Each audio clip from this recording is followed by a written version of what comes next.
The Heartland Expressway, a vision to create a 4-lane highway from Colorado through the Panhandle up to South Dakota, continues to grow.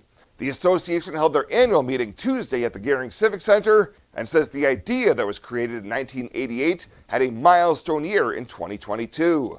Chair Deb Cottier says the most recent achievement was the opening of the 14-mile stretch of Highway 385 from Angora north towards Alliance. Shortly after that, NDOT held a public meeting in Minutair to begin the important public input portion of the planning for the Minutair to US 385 segment.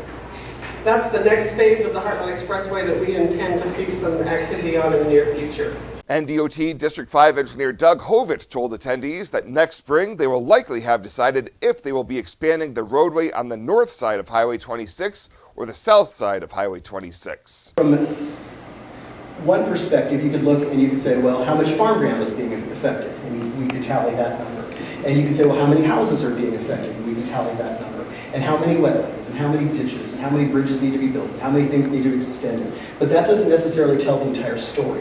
So the purpose of the meeting last fall was to actually get those individuals' stories from the individuals that live along that corridor.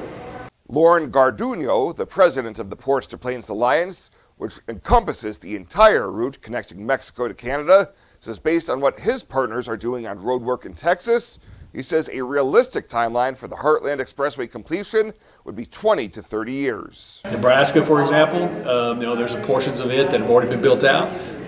Portions haven't. I think we can set reasonable goals also for us to try to see some completion dates on the Heartland Expressway, similar to what we're doing in Texas and New Mexico.